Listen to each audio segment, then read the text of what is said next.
ਪਿੰਡ ਦੇ ਵਿੱਚ ਇਹ ਉਹੀ ਪਠੋਰੇ ਜਿਹੜੇ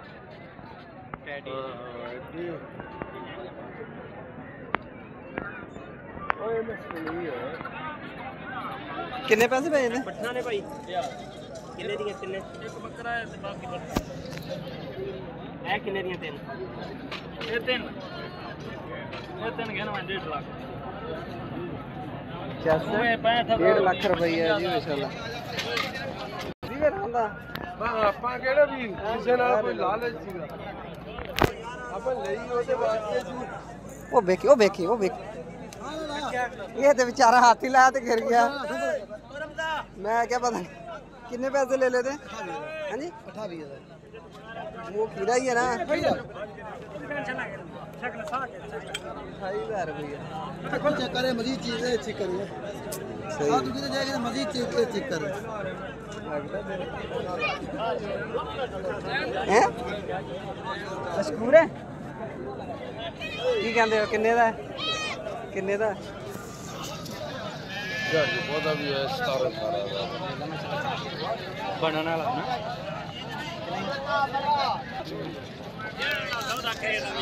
ਖੋਲੀ ਲੱਤਾਂ ਖੋਲੀ ਇਹਦੀ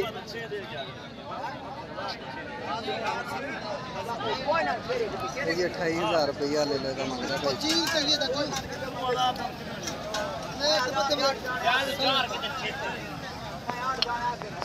खुदरा वकील ना होती है बाद में की काउंट होगी वो कहीं नहीं होती बाद में की काउंट होगी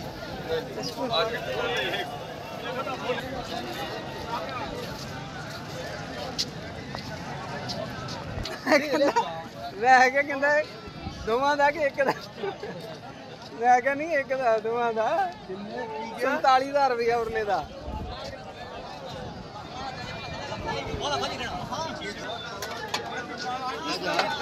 ले आए या बेचने वास्ते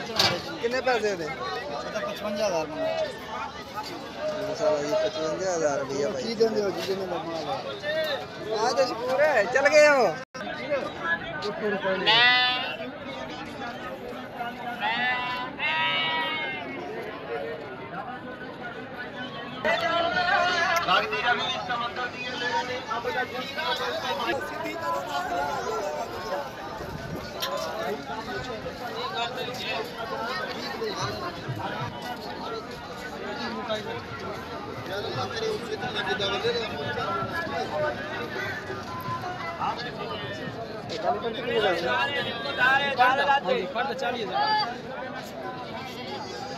खीरी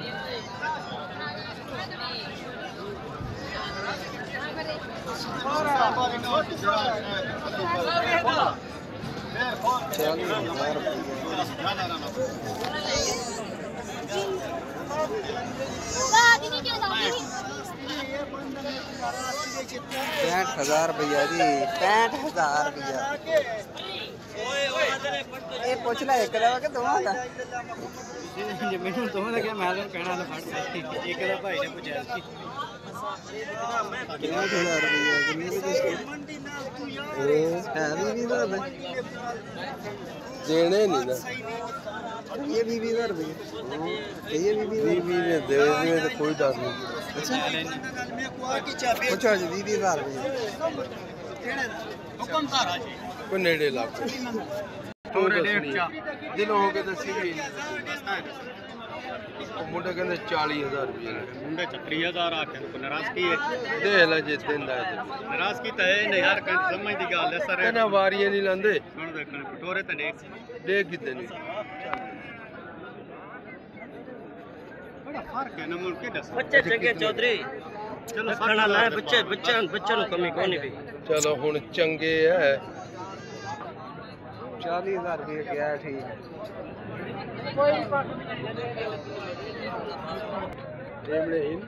ਹਵੇ ਤਾਂ ਨਾ ਹੈ ਕੋਈ ਮੰਡੀ ਦੀ ਭਾਣ 45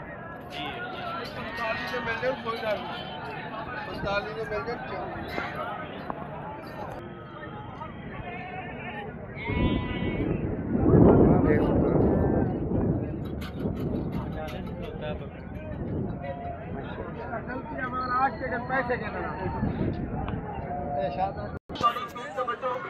ਕਿੰਨੇ ਪੈਸੇ 38 ਦਾ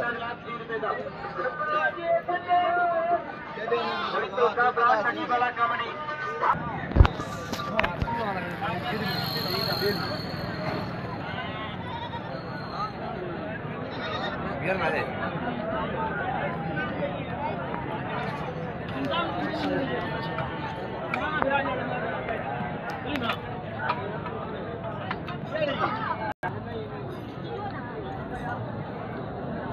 ਜਾਨੇ ਇਹਨਾਂ ਦੇ ਕਿੰਨੇ ਪੈਸੇ ਉਹਦੇ ਇਹਦੇ ਕਿੰਨੇ ਹੁਣ ਜ਼ਿਆਦਾ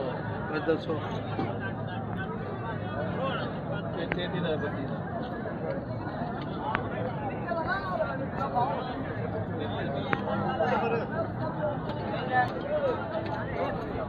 हाँ भैया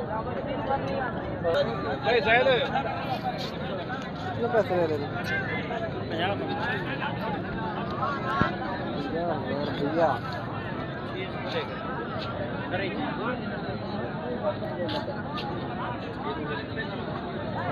चलता हाँ आंदा रेंज क्या याद करते पूछे कोई नहीं उन्हें क्या था तू केड़ा देता